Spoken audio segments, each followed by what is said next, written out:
Assalamualaikum dan selamat sejahtera. 1:10 pagi. Selamat pagi.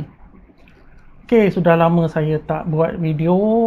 Agak sibuk sikit dengan kehidupan. Sibuk dengan kerja, dengan family. Kebetulan malam ni ataupun pagi ni saya ada free.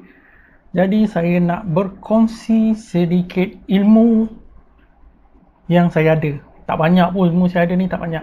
Saya nak kongsi sedikit ilmu mengenai kegagalan sistem brake kereta.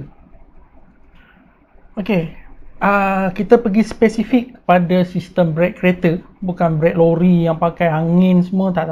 Kita pergi kepada kereta 4x4 ke, tak kisahlah, jenis kereta. Dan saya pergi kepada sistem basic, yang mana dia tak ada assistant elektronik. Dia tak ada ABS, dia tak ada EDB. Dia hanya brake biasa, sistem brake biasa untuk kebanyakan kereta.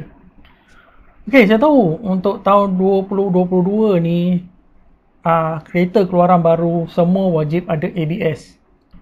Tapi yalah, Malaysia kereta lama masih banyak. Masih banyak lagi yang menggunakannya. Jadi saya nak bercerita mengenai brake failure.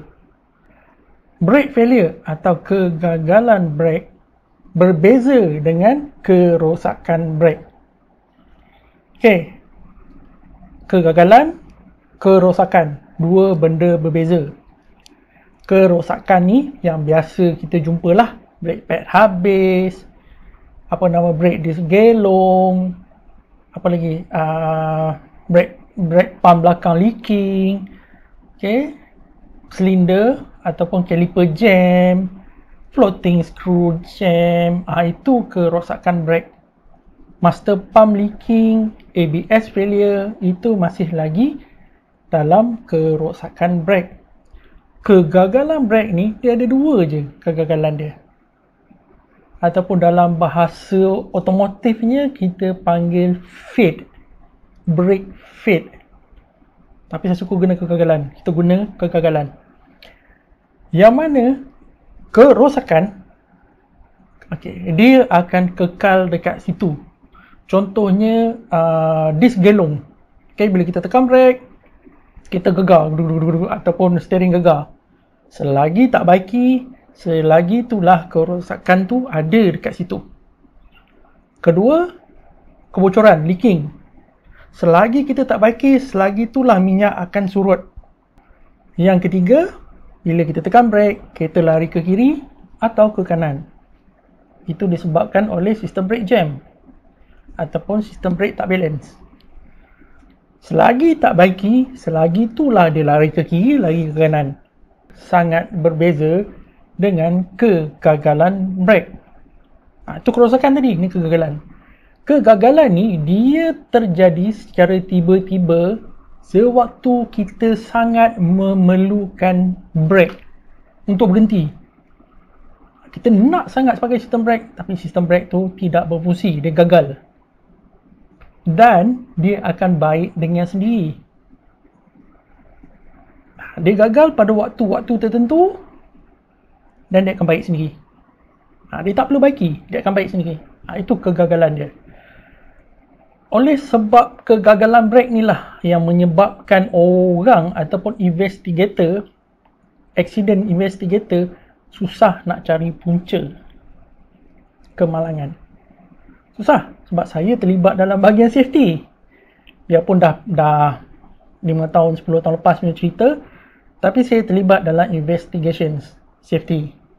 Kegagalan ni banyak menyorokkan fakta.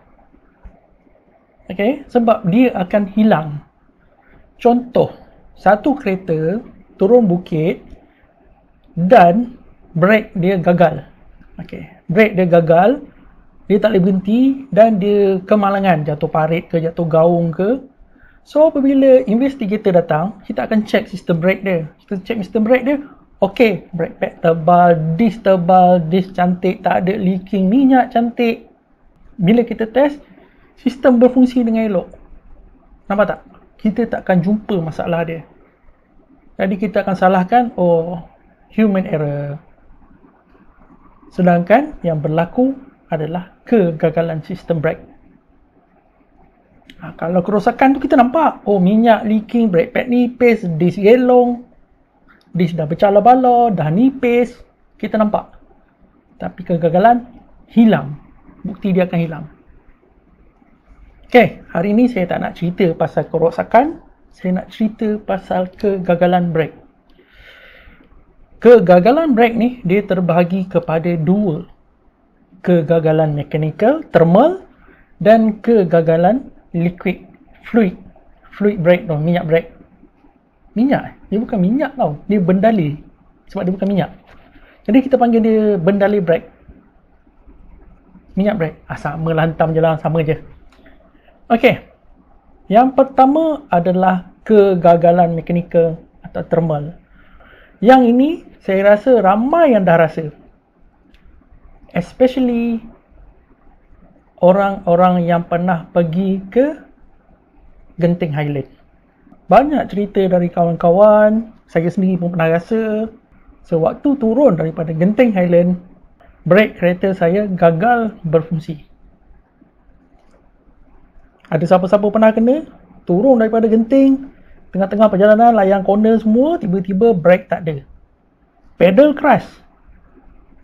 Tekan pedal crash, tapi brake tak makan. Tak mencengkam. Siapa pernah rasa? Okay, drop gear, berhenti tepi, dan kita nampak asap keluar daripada tayar depan. Depan dan belakang biasanya dia akan berasap keluar. Anda rasa kan? Itu kita panggil sebagai mechanical fail ataupun thermal fail. Benda ni terjadi disebabkan oleh disk.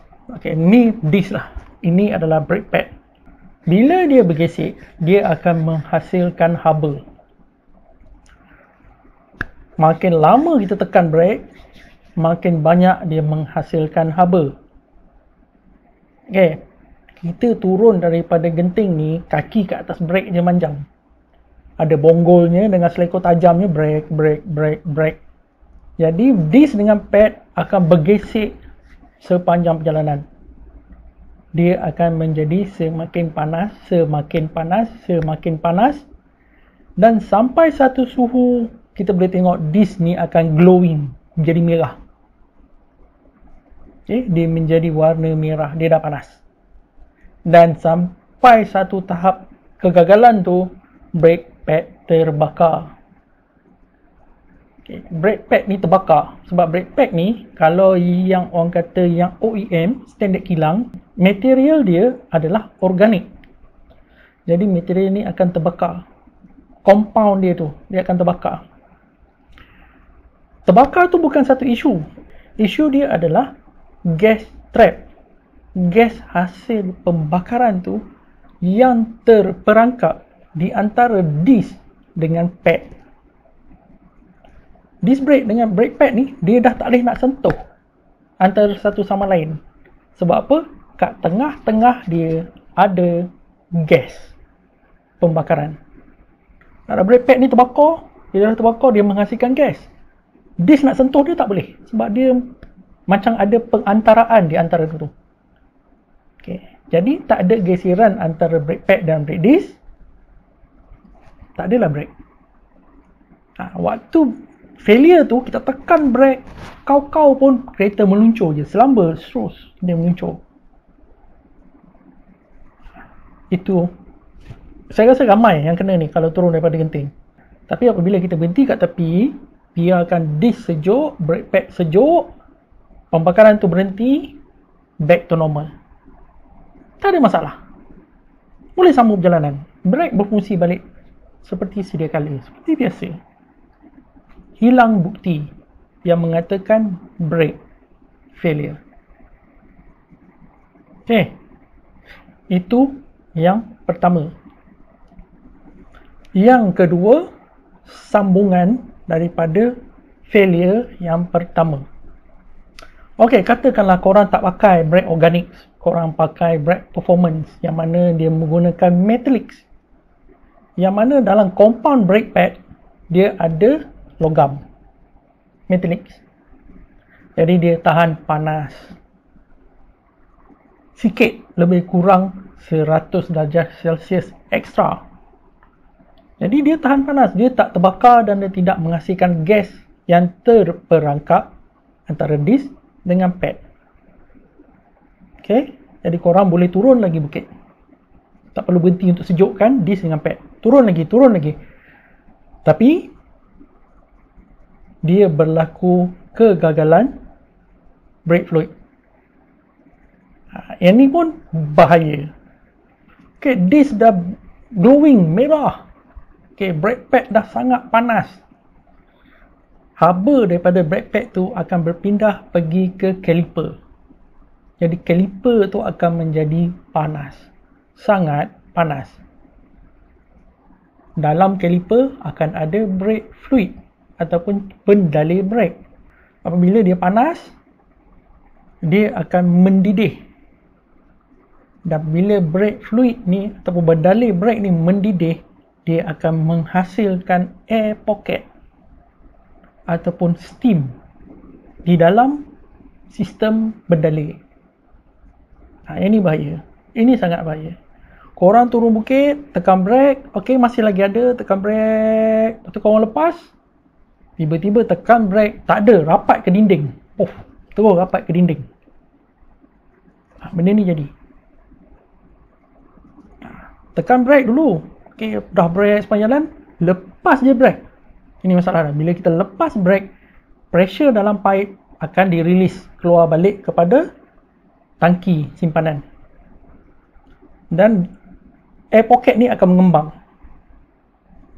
Bila kita press lagi brake, terus rapat ke dinding. Sebab air pocket ni compressible, boleh dimampatkan. Jadi bendalih daripada master pump pergi ke air pocket, dia akan mampatkan air pocket. Dia tak akan tolak silinder. Dia tak akan tolak piston brake. Tak. Dia akan mampatkan air pocket. Yang tu brake jadi kosong. Rapat ke dinding. Bahaya. Waktu ni brake memang tak boleh nak buat apa. Tekan. Memang depan belakang semua akan fail. Bahayanya boiling. Okay. Tapi bila kita berhenti, kalau korang boleh drop gear ke macam mana, pandailah nak berhenti tepi. Biarkan bendalih brake ni sejuk. Okey, jadi steam tadi akan terkondens balik menjadi cecair. Jadi air pocket ni akan hilang. Dan brake akan normal balik. Tak ada dah rapat ke dasar, akan jadi normal balik. Ini lagi satu bukti akan hilang. Kalau berlaku kemalangan yang disebabkan oleh kegagalan liquid, bila kita datang nak siasat, bukti dah hilang. Air pocket tu dah hilang. Nampak? Kegagalan, kerosakan, benda berbeza. Bendalih brake ni, kita biasa dengar dot 3, dot 4, dot 5. Okay. Ada lagi yang banyak dot-dot lain-lain. Tapi yang paling common kita dengar dot 3 dan dot 4. Kereta komersial kebanyakannya menggunakan dot 3. Kereta sport saja menggunakan dot 4. Dot 3, boiling temperature dia 205 darjah Celsius. Lebih kurang purata. Semua brand kita masuk, kita ambil purata. 205 darjah Celsius. Yes, ada orang kata brand ni tinggi sikit, brand ni rendah sikit. Tak apa, kita ambil purata. Manakala dot 4 230 darjah Celsius. So beza dia, purata dia lebih kurang 25 darjah Celsius. Sikit je. Jadi yalah, nak tunggu brake fluid ni mendidih, dia kena sampai suhu dia 205 ke 230 darjah Celsius. Baru dia mendidih. Bila mendidih, ada air pocket. Okay. Itu kita fikir secara logik. Tapi korang tertinggal satu fakta penting. Yang mana sifat bendalih brake ni, dia menyerap air dalam udara. Okey, dia akan serap wap air dalam udara dan dia akan bercampur sekali. Bila banyak sangat air di dalam minyak brek atau bendalai brek ni, air inilah yang menyebabkan punca utama boiling. Sebab air mendidih pada suhu 100 darjah Celsius. Minyak brek tak sempat nak boiling, tapi air yang duduk dalam dia tu yang akan mendidih dulu. Jadi akan ada air pocket daripada steam air. Itu kenapa minyak brek wajib diganti setiap 2 tahun. Korang jalan ke, tak jalan ke, berhenti ke, parking ke, atau jalan hari-hari ke, wajib diganti. Biarpun kita tengok minyak tu cantik, bersih lagi, ganti.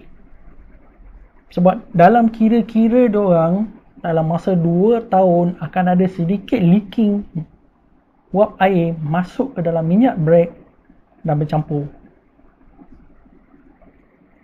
Okay. Bukannya minyak brek ni kita pakai 10 tahun sampai brek jam baru sibuk nak ganti. Tak. Ganti dia setiap 2 tahun. Kereta parking kat garaj ke, kereta parking kat tengah hujan, tengah panas, ganti 2 tahun. Wajib. Sebab air bila berada dalam minyak brek, masalah tak diwujud. Boiling. Okay. Brake failure. Fahami sistem brake kereta masing-masing. Brake pad apa yang korang pakai, organic ataupun metallic. Minyak brake yang korang pakai, bila last ganti? Lama dah? Pergi ganti terus. Ganti dia setiap 2 tahun. Tak mahal pun minyak brake ni, nyawa lagi mahal.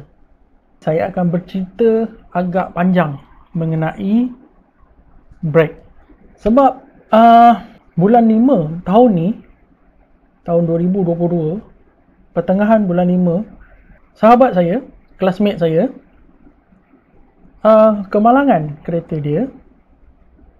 Kemalangan tu tak teruk disebabkan oleh dia gatal tangan usik sistem brake kereta dia. Saya rasa perlu kongsikan benda ni sebagai kesedaran untuk orang lain supaya jangan buat benda yang membahayakan diri sendiri, keluarga dalam kereta, anak dan isteri dan pengguna jalan raya yang lain. Okay. Jadi harap dapat beri sedikit info pada semua. Sekian.